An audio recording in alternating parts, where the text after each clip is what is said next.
खरं तर 30 मेला उपोषणाची घोषणा करणं आणि कुठतरी आता आजच त्यांनी गेल्या 8 दिवसापासून मराठा समाजाच्या विविध त्यांच्या स्वयंसेवकाच्या माध्यमातून 500-500 हजार लोकांना त्यांनी फोन केले किंवा तिथं पत्रकार परिषद आहे त्या पत्रकार परिषदेला यावं, परंतु आज 1000 लोक आले नाही आणि जरांगीने वल्गना केली की 29 मेला राज्यातील मराठा समाजाने तिथे यावं आणि 3 कोटी मराठी तिथे येतील.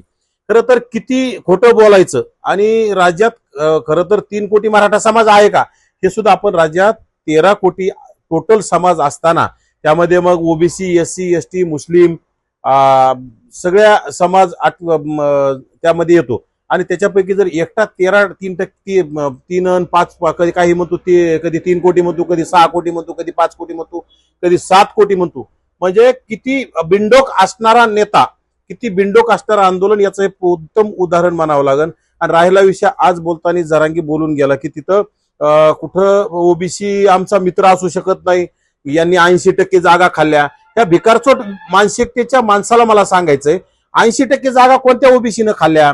अरे भिकारचोटा गेल्या अनेक वर्षापासून तुम्हीच आमदार तुम्हीच खासदार तुम्हीच मंत्री तुमचेच मुख्यमंत्री साखर कारखाने तुमचे दूध डेऱ्या तुमच्या बँका तुमच्या आणि पूर्ण राज्याला तुम्ही लुटून खाल्लं आणि तरी सुद्धा तुम्ही आमच्या ओबीसीवर गरळ ओकांण्याशिवाय राहत नाही आणि पुन्हा ओबीसीनं 80% जागा खाल्ल्या म्हणता. अरे ओबीसी ज्या पदावर गेले ते गुणवत्तेनुसार गेले. तुमच्यासारख्या कुठेतरी घुसखोरी करून ओबीसी समाज कधी गेलेला नाही. ओबीसी समाजाने शिक्षण असेल नोकऱ्यात असेल ज्या ज्या जागा मिळवल्या त्या क्वालिटीनुसार आणि गुणवत्तेनुसार मिळवल्या. आपल्याला फक्त ओबीसीचं राजकीय अस्तित्व संपवण्यासाठी चाललेला हा खटाटोप आहे आणि विशेषतः हे आंदोलन तत्कालीन मुख्यमंत्री आणि आता राज्याचे उपमुख्यमंत्री असणारे एकनाथ शिंदेच्या आदेशानं शरद पवारांच्या आदेशानं, कारण एकनाथ शिंदेचे अनेक मंत्री जरांगेला येऊन भेटतात आणि त्याच्यानंतरच हा 5वी नापास भिकारचोट जरांग्या आंदोलनाची भूमिका घेतो, आंदोलन सुरू करण्याची वल्गना करतो, आंदोलनाची तारीख देतो आणि जर मंत्री नाही भेटलं तर मेल्यासारखा पडून राहतो. कारण की त्याला रसद देण्याचं काम चावी देण्याचं काम तत्कालीन मुख्यमंत्री आणि राज्याचे सध्याचे उपमुख्यमंत्री असणारे एकनाथ शिंदेकडून होतं. एकनाथ शिंदेला मुख्यमंत्री होण्यासाठी घाई गडबड झाली आहे. त्यासाठी एकनाथ शिंदे वेळोवेळी राज्य सरकार अस्थिर करायचं, राज्यामध्ये दहशत निर्माण करायची, राज्यामध्ये ओबीसी मराठा सातत्याने वाद निर्माण ठेवायचा आणि मराठा समाज आपल्या बाजूने कसा येईल यामध्ये मग ओबीसीचं ज्या 18 पगड जातीतील 12 बलुतेदार 18 आलुतेदार ह्या समाजानं गेल्या अनेक वर्षापासून अन्याय सहन केलाय.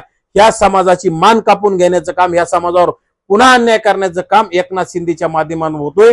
राहिला सायला शरद पवार गटाचे खासदार शरद पवार गटाचे आमदार आणि काही अजितदादा गटाचे सुद्धा आमदार याला रसद देऊन ताकद निर्माण करण्याचं काम करताय. हे अत्यंत चुकीचं आहे. ओबीसी समाजानं जागं झालं पाहिजे. ज्यांनी एकनाथ शिंदे असतील किंवा शरद पवारांचे काही खासदार असतील, शरद पवारांचे आमदार असतील, अजित पवारांचे आमदार खासदार असतील, ह्या लोकांना येणाऱ्या काळात जागा दाखवणं गरजेचं आहे. कारण की सत्तेत जाताना आपली यांना मतं लागतात आणि सत्तेत गेल्याच्या नंतर ओबीसीच्या विरोधात सातत्यानं षडयंत्र करण्याचं काम एकनाथ शिंदे शरद पवार गटाचे नेते एकनाथ शिंदेच्या गटाचे मंत्री अनेक तिथे येत आहेत. यामध्ये उदय सामंत असेल, त्यामध्ये शंभूराज देसाई असेल, संदीपान भुमरे असतील, त्यामध्ये प्रताप सरनाईक सारखे मंत्री अनेक वेळा येऊन जरांगेला भेटतात आणि जरांगेचं तिथून पुढे आंदोलन सुरू होतं. हे म्हणजे एकनाथ शिंदेच्या ताकदीवर चाललेलं आंदोलन आहे. जरांगेला गरीब मराठ्यांचं काही घेणं देणं नाही. स्वतःचं उपोषण करायचं, ओबीसीचं ओरबाडून घ्यायचं आणि ओबीसीच्या बाबतीत फक्त खोटं बोलायचं, मराठा समाजाची दिशाभूल करायची, मराठा समाजाला सांगायचं की ओबीसीने 80% जागा हिसकून घेतल्या. त्या सपशेल चुकीचं आहे. आज राज्यामध्ये सत्तेत कोण आहे, राज्यात आमदार कोणाचे जास्त आहेत, राज्यात खासदार कोणाचे जास्त आहेत, राज्यात मंत्री कोणाचे जास्त आहेत, नगरसेवक कोणाचे, नगराध्यक्ष कोणाचे असतात. अरे भामट्या जरांग्या, खरं तर तुमचे नगराध्यक्ष पदाच्या जागा, महापौर पदाच्या जागा, जिल्हा परिषद अध्यक्ष पदाच्या जागा मूळ ओबीसीच्या तुम्ही खाल्ल्या आणि तुम्ही ओबीसीने आमच्या जागा बळकवल्या म्हणता. भिंडोक भिकारचोटा तुला कळालं पाहिजे आपण काय बोलतोय काय नाही, परंतु फक्त वाद निर्माण करायचा, ओबीसी समाजाला अस्थिर करायचं, ओबीसी समाजाला भयभीत करण्याचा चाललेला हा षडयंत्र आहे. आणि राहिला विषय उपोषण, जरांगेने 30 तारखेपासून उपोषणाची जरी घोषणा केली असेल तर म्हणजे राज्याच्या गृह विभागाला आणि राज्याच्या मुख्यमंत्र्याला माझी कळकळीची विनंती आहे, या भिकारचोट जरांगेच्या आंदोलनाजवळ उपोषणाजवळ सीसीटीव्ही कॅमेरे लावा, याच्याजवळ याच्या लोकांना स्वयंसेवकाला एंट्री देऊ नका. याला सगळ्या गोष्टी तुमच्या शासनाच्या अधिकारी, शासनाच्या कर्मचाऱ्याच्या माध्यमात झाल्या पाहिजे. याच्या तपासण्या सरकारी डॉक्टरांकडून फक्त झाल्या पाहिजे. नाहीतर ह्यो गोधडीतून काजू खाणारा गोधडी योद्धा ह्यो आणि खाऊन पिऊन उपोषण करणारा, खरं तर हे 2 दिवस ओरिजिनल उपोषण केला तर याचे डोळे पांढरे करून कोपऱ्यात जाऊन पडणारा योद्धा आहे. त्यामुळे याच्या उपोषणाजवळ सीसीटीव्ही लावणं गरजेचं आहे. याच्या उपोषणाला पूर्ण अधिकाऱ्यांच्या निगराणीखाली उपोषण करावं. आणि नाही केलं तर नक्कीच आम्ही तिथं जाऊन सीसीटीव्ही लावले का नाही ते सुद्धा पाहणार आणि जरांगेचा जशाच तसं उत्तर देण्याचं सुद्धा आम्ही काम करू. जरांगेला जशाच तसं जरांगेचा कार्यक्रम करण्याचं सुद्धा आम्ही काम करणार आहोत. जरांगे आंतरवालीत बसतोय, आम्ही सुद्धा कुठेतरी बसू, परंतु आम्हाला आमच्या सरकार आमच्यावर काही अन्याय करत असेल तर आम्ही बसू. आम्हाला विनाकारण आम्ही याच्यासारखा कोणाचाही द्वेष करत नाही, कुठल्या जातीचा द्वेष करत नाही.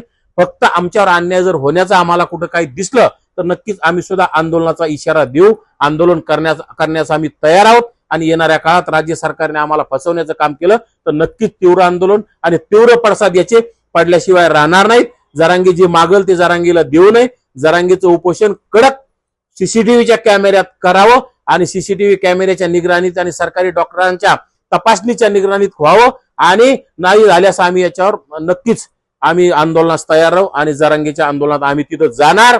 सीसीटीव्ही कॅमेरे लावले की नाही ते पाहणार, सरकारी डॉक्टरांकडून तपासण्या होत्या का नाही ते पाहणार आहोत.